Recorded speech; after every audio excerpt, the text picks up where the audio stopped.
Alright, in this video, we'll be going through another analysis of the Doflamingo mirror. So this game, we see right here, was played in the same tournament as a previous Doflamingo mirror, where this was played during a flagship tournament where they actually had Swiss in the top card.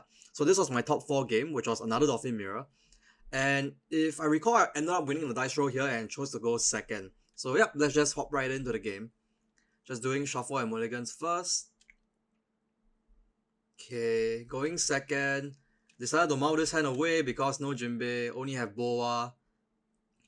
Preferably I get to see like a Perona or a Sengoku as well, so that I can get off like Law's ability without bouncing itself or any other cards back. Preferably I want to use Law to bounce like a 1-cost character back to my hand so that I can reuse its on-play ability. So yeah, no Perona, no Sengoku and no Jinbe, so just decided to shove the hand away. Okay, so yep. So I actually drew into a worse hand right here because I don't really have like a strong turn 2 play. I have to rely on like my Sengoku / my Bagis to actually help me dig for play. So hoping that works out. Not the best hand because it's like all 2k counters. So yep, guy ends up going first, has the Perona. So yeah, this was one of the more memorable games if I remember correctly, because I think this was the one that I got pummeled by Jinbes. So yeah. It's gonna end up just stacked with a Perona, standard turn 1 procedure. If he missed this, on the other hand, it will be very, very like risky for him because he'll have to go in blind with the leader ability. So I do end up picking the Boa here, which is really nice because I'm going second. So I played the Sengoku first. So in case, because I'm probably gonna play the Buggy, so I can like stack the top 3 cards of my deck.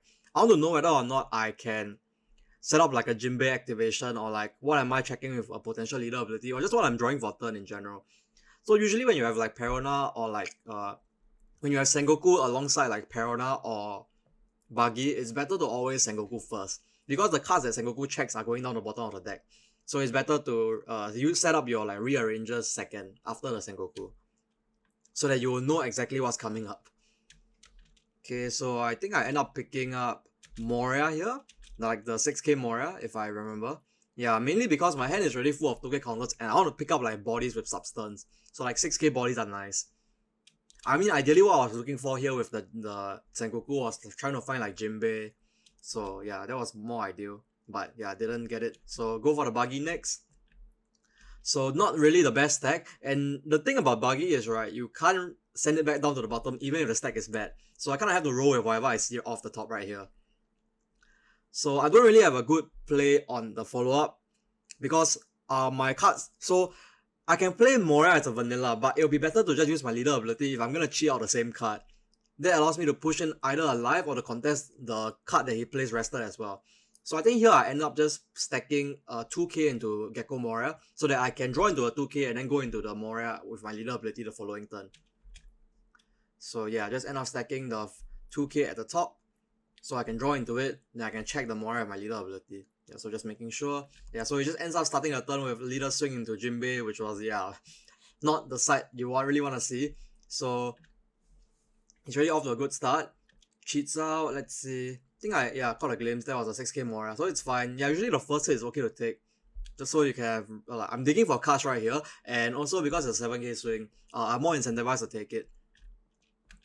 Taking the first hit is usually fine because you want to like have some resources to defend your board. So yeah, what I end up going for here is, yeah, just jam the Jinbe down for 8 and then play the Moria. Then yeah, just hope. So now I'm just hoping that he doesn't have like a Law follow-up, because if he's able to go into like Jinbe Law, the game is sort of, it will just snowball out of control because then the board will have like, he'll have like a 3v1 board lead. And this usually happens when the guy going first sees Jinbe on turn 2, which actually swings the advantage bar like very much in his favor.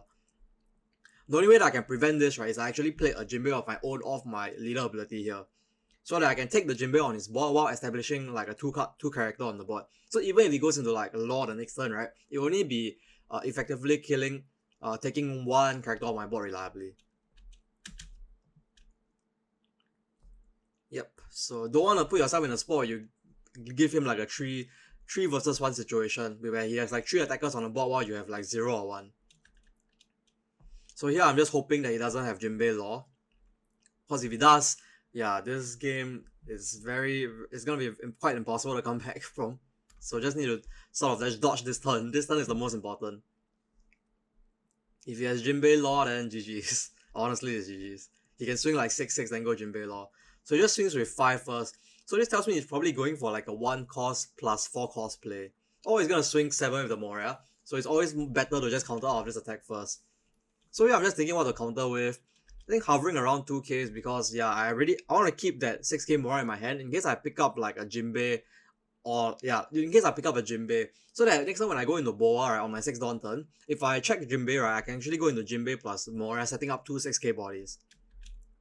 So he swings 6 next. I elect to counter this because I want to stay healthy, because if I take too many hits right now, he doesn't necessarily need to start chasing my board. He can just go everything to face and I'll have to start countering eventually. So don't want to put myself on a clock. So yeah, ends up he did have the Jinbe Law. So this is really bad for me because now he can, you can see right here, his board has 3 attackers while my board has 0. So I have to sort of like fight back the board right here. So yep, I think he'll probably play the Perona to set up the stack again. Very, very bad. Like, this spot usually very hard to come back from. So let's see how I manage to navigate through this. The good thing is, right, his hand is like pretty small, because the thing is that he is playing with like the Jinbe, right, aren't cards like Weevil or Moria. So they don't, so every time he plays a Jinbe, he's going like -1 or 2 in his hand and not replenishing any resources. So it gives me like a pretty good window to contest back the board. So he ends up he doesn't play the Perona, which actually tells me that it gives me a small hint of weakness from him, because might be that his hand doesn't have sufficient counters to defend the board. Just a might be. Regardless, I still have to contest the Moria on the board. So yep, this turn I definitely have to go into the Boa. So hoping I hit like a Law or a Jinbe here preferably. So I do hit the Law, which is really nice. And I do see a Perona as well, which I think will be a very nice drop for the following turn, because on an 8 Dawn turn, I can set up Perona into Leader Ability plus a 4 drop, using the Perona to stack like potentially a Jinbe, which I haven't seen throughout the game. So pretty high chance that I will see a Jinbe on the next turn if I play the Perona with the top 5 cards of my deck. So yeah, I just stack it in a way that, yeah, Law's on top. I'm going to play Law with Leader Ability. Then I'm going to draw into the Perona the following turn to set up a stack, go into like the Moria plus 4 unknown cards. So yeah, I just have to swing the Moria and hope that he isn't able to counter out of it effectively. Hope he doesn't have a 2k counter. Yeah, because swinging face here has no point. He's low cards in hand. He wants the live cards. So I want to try and deny that from him as much as possible. And there's something on the board that I can swing into. So that's what I end up going for here. Swing at the Moria, play the Law, bounce back the Law. Don't want to bounce back the Jinbe because don't want him to get off like another double development turn. Bounce back the Law is fine, because if he wants to play it, right, firstly, he'll have to play the Perona in his hand. Then secondly, right, if he does that on a 7 Dawn turn, that means that he wouldn't be going into like a double, like Leader Ability plus 4 drop turn. So it's okay to bounce the Law back here, because he doesn't have the window to drop like a small character on the board to get like full, like efficient Law activation. If he wants to just play the Law to bounce itself back, I'm totally fine with that, because that's tempo neutral. Because he's playing the Law, bouncing it back, and then bouncing another character on my board back. So I'm totally fine with that. So here I just bounce the Sengoku back because I don't need a 2k counter buggy, and I do need to go through my deck to try and find more copies of Law and also Jinbe right here. So swing at the Moria. He's taking a while to decide how to counter. So this tells me that his hand probably doesn't have a 2k counter, which is why he probably didn't play the Perona either. So right now, I'm actually in a pretty decent position, even though he's Jinbed me twice, because I checked the Law here, which is really important to sort of like neutralize the board state, because now the board is at least a 2 versus 2 situation rather than like a 3v1, because the Law could remove one body on the board. So this resets the board state, and I'm actually in a pretty good spot with like the amount of resources I have to defend the board here. So, and I also have Perona coming off the top, and more than enough counters in my hand. And he's going into like a 7 Dawn turn, probably expecting like a double development, like a Leader Ability plus 4 drop. So he ends up throwing the Perona plus the Moria. So this is 2 cards off his hand, and this tells me that he doesn't have any 2k counters. So very good read so far. I think his hand at this point only has 3 cards. So I am actually in a pretty good position, as long as he doesn't have any. Firstly, right here in his spot, right, he can't really turn his board, because if he does, I'll just contest it back. And because he's already shown weakness that he cannot defend his board well, yeah, that's like even more weakness for me to capitalize on. So actually the best play from his part right here is to just use leader ability and play a 4 cards from hand. Don't swing the board, because if he swings the board here, next time I can just contest the board back. Unless this time he's able to get rid of both my board and my law, then that will put himself quite ahead.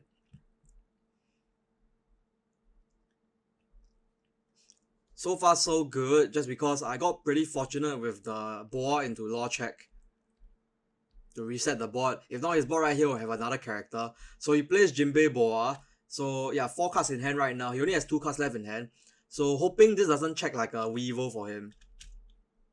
Or a Moria for that matter. Like anything that pluses his hand, I'm hoping he doesn't check that. If he just like passes the turn here, I'm in a pretty bad spot. Like if he just swings the law, right, his board will have 4 characters and it'll be a bit hard for me to contest it back. Unless I get like, I have to spend a turn to build my board back up. And all his characters will be active, and that will like sort of force me to swing into his life and give him the resources he needs. So yeah, here he's just going for the Boa top 3.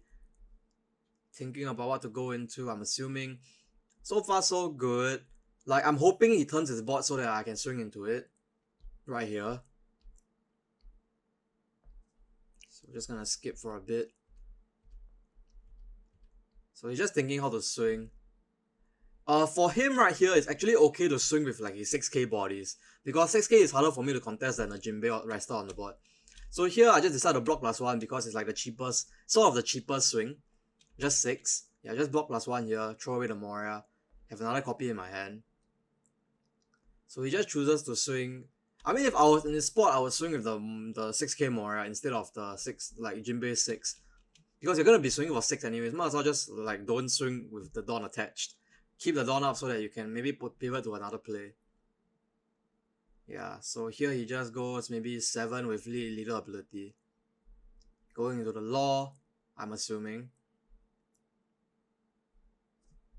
So I'm just gonna skip, swings into the law, checks another Jinbe, goes into another. Okay, so this is like pretty, I'm okay with this because yeah, his hand still remains the same and he's not going into anything like a Weevil. So this Jinbe actually pretty weak because the Jinbe is just reset, like the Jinbe just reset the law in a sense. And his board isn't filled with like 5 cards. Yeah, so I just counter, yeah, just counter here, counter. If I'm not wrong, this Jinbe was just played, so he only has 1 attack, which I do just counter out for 2k with. Yeah, just a bit of confusion. Because this time he played Jinbe and Boa, and then into another Jinbe with leader ability. So he only has 3 attacks here on the board. Because he started the turn with Jinbe, Moria, Jinbe. Yeah. So going into my turn, I end up protecting the law because I don't want to let him take this body. If not, it'll be a 4v1 situation, 4v0 situation, and that will be very hard to come back from. Can't let him take the board lead, so I have to counter here to protect my board. So here, as I've said, I have several lines of play here because I did pick up Sengoku. So, I mean, I didn't pick up Sengoku, I have it in my hand already. I can go into like Sengoku, try to pick up like a Law or Jinbe, and then go from there. I have 8 Dawn this turn, so, and I also have Boa in my hand. So this turn, technically, I have like 2 free Dawn up. Because I just need 6 Dawn to utilize Boa plus leader ability. So I can go into like Perona plus Sengoku, but I do go for the Sengoku first because yeah, same logic.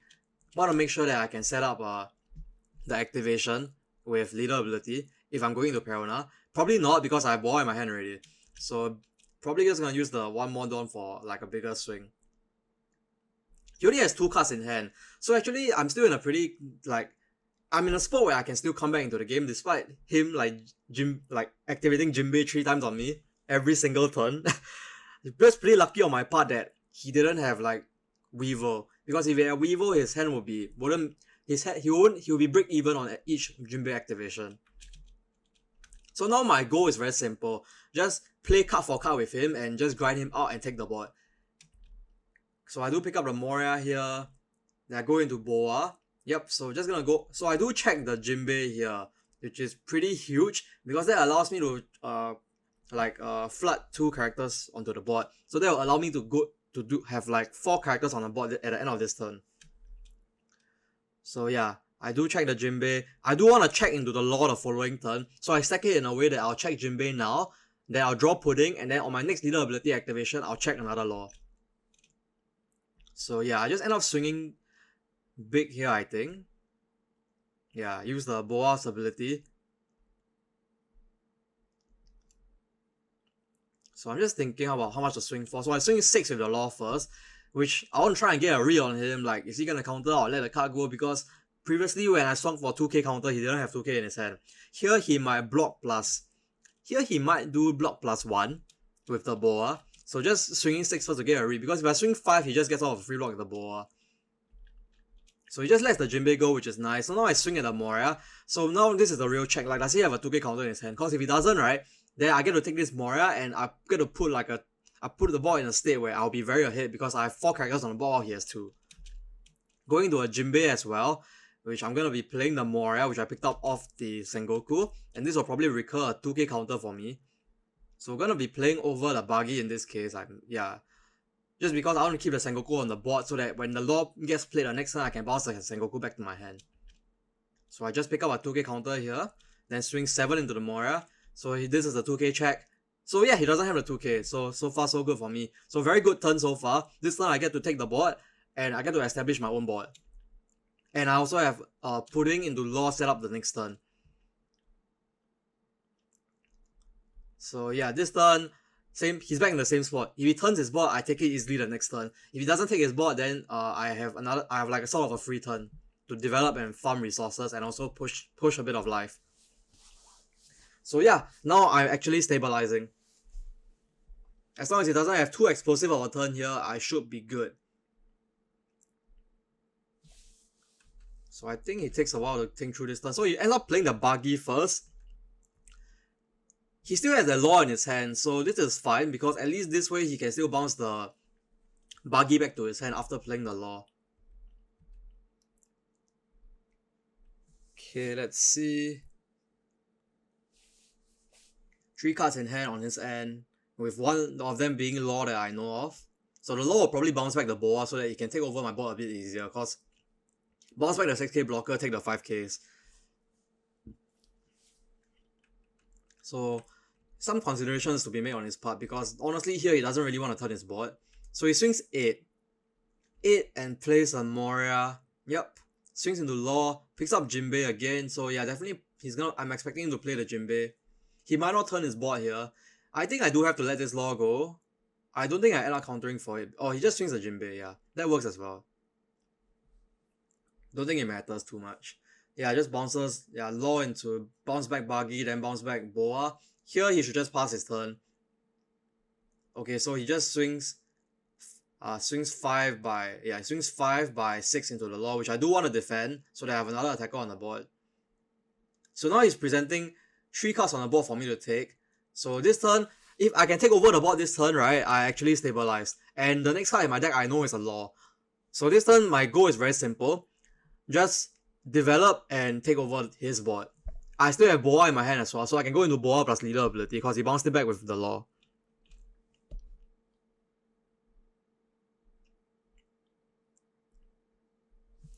Okay. Yep, so next card I know set up is the law. So definitely I'm playing Boa plus leader ability this turn and try to kill everything on his board and bounce back the active law if I can. His hand only has 3 cards, one being a Buggy that I know of. So I do play the Boa first. I do check into a Jinbe, though here is not good. So Jinbe is not good here because I don't have any cards to go into it from my hand. It's better to go into the law here, bounce back the Sengoku and just save it for next turn. So next turn, so the stack now is a law, Boa, Jinbe. I save the Jinbe for my next leader ability. All I need to do here is take the board and I would have successfully stabilized against 3 Jinbes. 4 actually, because he flipped one but didn't get, wasn't the most efficient activation. But yeah, so this is my comeback story against 4 Jinbes. Pretty lucky here and there because when I swung, he didn't have 2k to defend his Moria.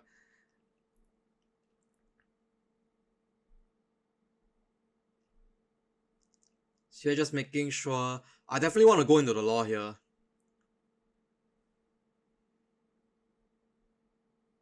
I might go into law bounce law. So here I just swing 5. Because his hand only has 3 cards.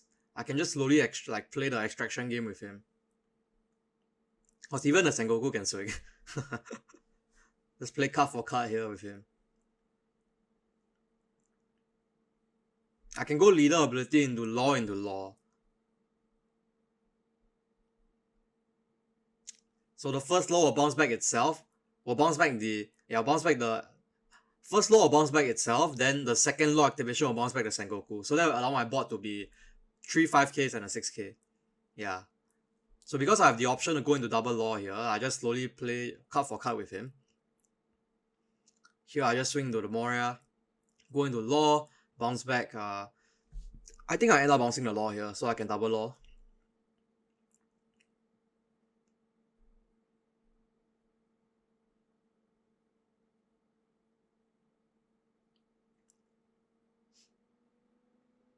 So let's just see. Yep, I think I do bounce back the law so that I can play it again. Bounce back the boa for sure. Then play another law. This will bounce back his law. So yeah, now this turn's pretty good. I know his hand only has 2 cards, one being a boa. Draw for turn will make it 3 cards. But now I've overtaken the board completely. So in a very, very comfortable position. And my next card is boa. And my next card following that is a Jinbe.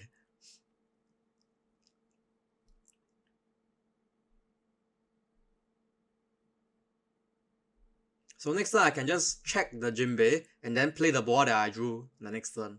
So that I'll have 6 Don left to play for the turn, plus 1 with boa. So yeah, now actually it's just he needs to reset the board. He needs to reset the board here, like neutralize my board and build a board of his own. So far so good in this spot. I'm in a very commanding position actually now. In this state, right, I'm sort of just like one step away from locking the game. Because the moment I'm able to take the board from him another turn, it's like GG's. So here he just goes into Moria. So he does have the boa in his hand, so he might go into like Jinbe plus boa. Yeah, so he's just counting his Don here, making sure. Picks out the Jinbe into boa, yeah, so he gets to full refill his board. Not what I want to see, but I'm pretty okay with it because his hand only has 1 card. So boa activates, stacking his deck.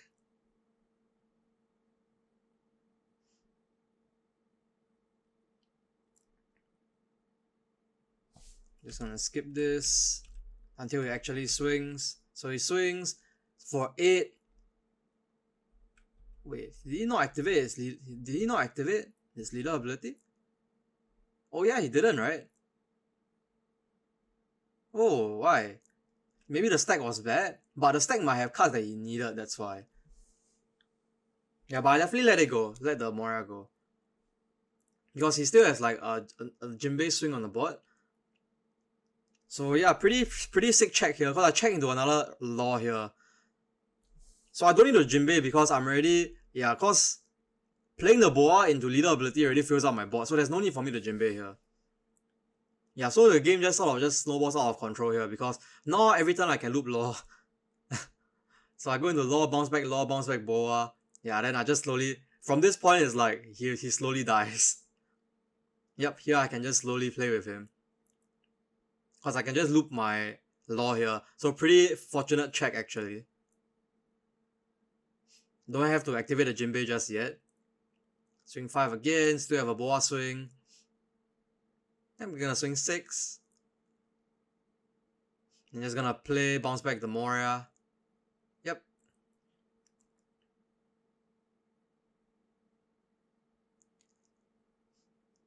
Yeah, so yeah, just this from this point on, every turn I'm just gonna loop the law.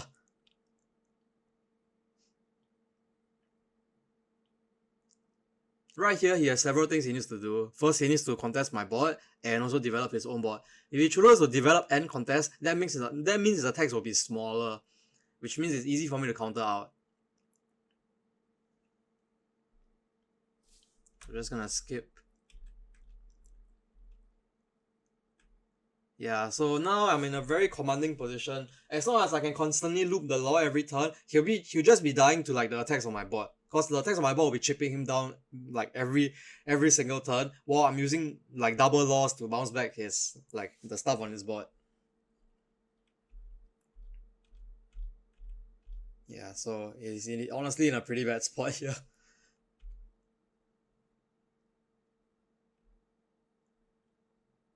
Okay. So let's see what he ends up doing. So he does play the Sengoku first, so this allows him to at least go into like law and not bounce itself back. So let's see what he ends up picking up here.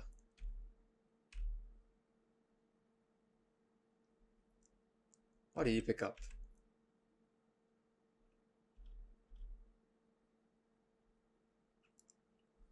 Okay, let's see what he picks up.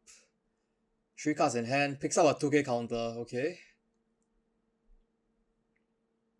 Then plays Law, probably bouncing back the Boa so that he can contest the board without a 6k blocker being there. Plays Boa first. Okay, this works.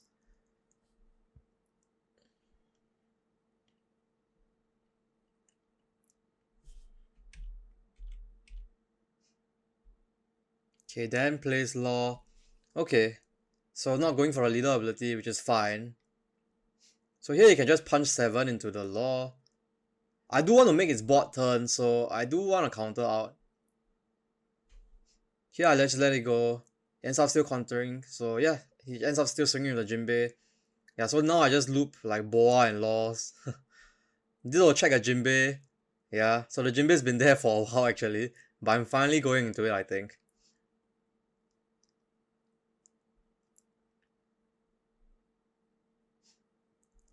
Here I think I swing with my leader first. Bounce back. Yeah, bounce back the... This will play Jinbe. Jinbe will play Law. And the Law will bounce back itself. Yeah, Jinbe will play Law, bounce back. Yep.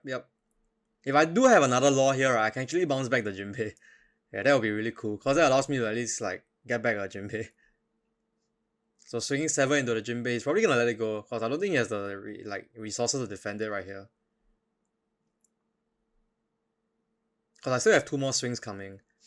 So 5 into Jinbe, 6 into Jinbe. Yep, so that gets all the cards in his hand. Then just play another Law, bounce back. Yeah, so I'm just gonna loop this. So this this play just loops on for the next couple of turns, and I just eventually win out because it's very hard for him to come back from this board state. Because for him to do the same back to me, right? Then the ball is back to my court when the turn is passed back to me. If he goes if he goes for the same thing, right? I just do the same thing back to him, but I'll be the one attacking. So you always be the first. He'll always be the one bleeding cards.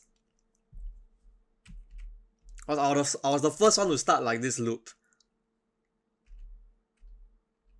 Okay, so yeah, as I've said, I'm just gonna fast forward this for a bit because this just happens for like the remainder of the game until he eventually bleeds out. Yeah, so I just needed to get past like that early to mid that hurdle of 4 Jinbes. Lucky for me, he didn't have 2k counter, as well as he didn't have like Weevil to like replenish resources for him. So all his bleeding cards from his hand to develop the board. So all I need to do there is just to grind him out by playing the board with him. Just play with him card for card. So he plays the Boa here.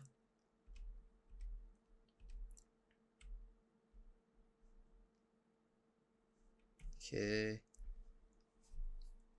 This game takes a while, as the guy was taking a while to think. But it's fine, it's top card. Top 4 game, so all's good. So just planning his turns out, going into a 8k swing and playing a Weevil. Okay, I don't counter for that because no point. Okay, this I don't want to counter out because I want to make the Jinbe turn. So now it's very simple. All I need to do, bounce the Boa and take the remaining 2 on the board. Don't think I know what's coming off the top, so it's gonna be blind. Yeah, so you can see from this point on, it's like a constant loop every turn. Here I swing the Jinbe first because 5 versus 5 asking for 1k. This allows me to contest the Weevil a bit better because I get 1k out of him off this Jinbe swing first. So I'm gonna swing 7 to guarantee the kill onto the Jinbe here. 3 cards in hand, 1 law that I know of. I still have 2 swings coming up. I can do like 6 by 8.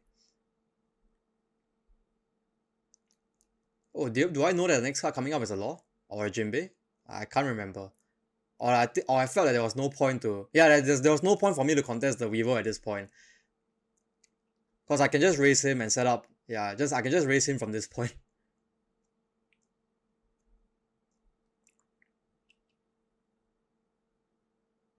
Another alternate route I could have taken was to just try to kill the Weevil. Because I can swing 6 by 8. But I decided to just push face because I want to start like clocking him. So I still have the law in my hand. And I do know that he still has the law in his hand. So might be another like law versus law action. So he swings 7, use leader ability. If he swings at the 5k, I think I let it go. But it depends on what he checks off this leader ability. Checks another law, okay. So this will bounce back the Boa. Probably would have been better to bounce back the Moria, I think. Okay, just swing 6, which I do counter out, then it goes into... Yeah, so this resets the board in a sense. Yeah, but I just go into Boa plus... Yeah, just Boa plus leader ability plus 4 drop here. Can even go into law again if I want to. I'm gonna be checking yeah, I think I just end up playing the law here. Yeah, just play the law here, bounce back. Yeah, then I just clock life. And 5 by 7 into a Weevil. Yeah.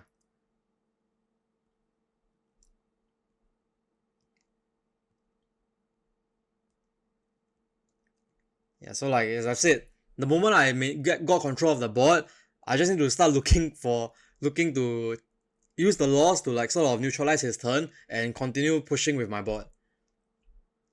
So he plays the law, bounces the Boa back. Yeah, as you can see, every turn is like a loop. Boa into 1, Boa into leader ability into 4 drop.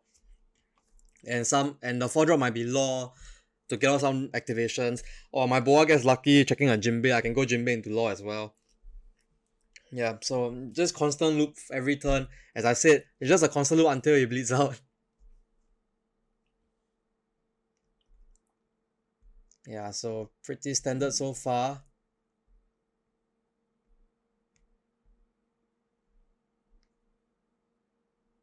Swing 6 into 7, I just counter out. Yeah, then same thing, rinse and repeat. Play the law, bounce back the Boa, then push every attack into face. Rinse and repeat. 5, 6, 7. Yeah, then just into another Weevil. Yeah, should be GG's at this point, because even if he takes over the board here, right? Yeah, at every point he has to start like countering. He has to start countering off attacks at every point, and I can still set up like a Jinbe because I have like I can still set up a Femur because I do run 2 Femurs in my deck, and I have the Sengoku in my hand, and I also have Boa in my hand. So chances of me finding it is pretty high. So even if he sets out a Boa blocker, right, he has several things he needs to do this turn. He needs to first take over the board, like he needs to answer my board, and he also needs to shields up. So a lot of too many things on his plate right now. So he just ends up packing it up because yeah, there's no way he wins from this point. As I said, actually the game was already won after I took over the board on that one important turn. So let's just go back here and watch. This thing was this turn. Let me just make sure.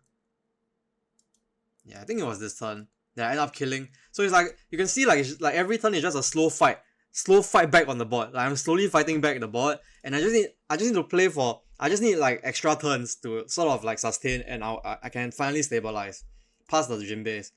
Definitely this game I would say that he mid-road. Like even though he saw that many Jinbes, he didn't see any like Weavers or like Morias, like cards that can actually replenish resources for him. And I also got off very lucky checks because I checked like a very important law of the Boa into a Jinbe, I checked into 2 pretty important laws, which actually helped me to like neutralize the board state. So like especially on this turn, if I remember, yeah, this turn was very important. Cause I started the turn with Law plus Mora on the board, right? While he has 4 cards on the board. So because I checked the Law here, right, I could actually neutralize the board back to just... I can actually neutralize the board back to potentially just 2 versus 4. So this was where I sort of like started fighting back into the game. Because I got a Law of this Boa, which was more important than this Jinbe. This top 3 is honestly pretty cracked because I could still go into the Jinbe the following turn after I draw the Boa. So yeah, very strong fight back turn. Because the Boa is rested, I can swing 5 into 5. I can even develop another 4 drop because I can leave aside 4 Dawn here after I swing my leader. Swing to the Moria. Yeah, so very important Law activation here. Bounce back the Sengoku, I think. No, I bounce back the Law. And then the Law bounce back the Sengoku to bounce back another card. That was super, like, this was a very big turn. Because this allowed me to finally come back into the game. Yeah, so see, overtaken the board completely. Now it's a 4v1 situation. Then yeah, the game, from this point on, I just start looping laws and I just win. I mean, I got lucky because I think I did see another law, like later on. I think it was the following, yeah, I think it was this turn that I saw another law, which was really important. So I played the Boa. I think I do end up checking another law, which was really important. Okay, not very important, but like, here, checking a law or Weevil is kind of the same thing. Though if I check a law, that allows me to push. Because I could bounce the Boa back. Yeah, so here goes into another law. And getting the additional law is good as well because my 2 laws that are on the board are stuck there. He's probably never going to swing to them because if he does that, he risks me picking them up with Moria. Then, like as you all know, you can constantly loop even just 1 copy of law because law can bounce itself back to hand. So checking this 3rd copy of law was pretty important because this law was used like infinite amount of times. Yeah, then from here it was just comeback story. So yeah, this is how I won my top 4 game against a pretty cracked start from like a opposing Blue Doffy, which was going first, checking Jinbe for 3 turns in a row. So pretty proud of myself for actually climbing back into this. But definitely I think that if you saw better quality cards, like if you saw like more 6k bodies like Weevil or like cards that could actually gather resources from him like Weevil or like Moria, definitely I wouldn't be as comfortable of a position as I was because there was some risky plays that I had to take, such as swinging 7 into the Moria and hoping it dies. It didn't die, but it gave me a read that his hand didn't have any 2k counters. So because he wasn't playing any cards that replenish resources for himself, right, off the Jinbe, he's always going like -2 or -1 in his hand every time he plays. So his hand was relatively small like for the rest of the game.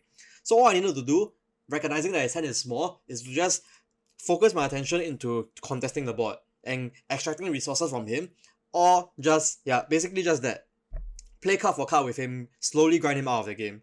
So yeah, this was the Blue Doffy mirror. So as y'all can see, it is pretty, like, the way you play the mirror actually differs according to the situation, which is why I say Blue Doffy mirrors are one of like the more skill intensive matchups in the OPO, like it just in general, OPO 8.5 to OPO 9 meta game. Because, okay, take the high roll with Jinbe out of the equation. If you think about it, Doffy is really like an extremely board centric deck. So you're fighting the mirror, it's all about who understands like the board dynamics a bit better, and also who knows when to turn their board, when to take a life, like a lot of other factors that come into the, like, aside from just drawing better than the opponent.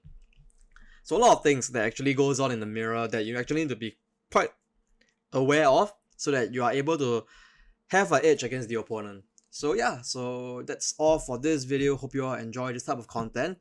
So hoping to pump out more of these more of these for sure, but featuring maybe other players or other decks that I will be on. So yeah, that's all. See you guys. Bye bye.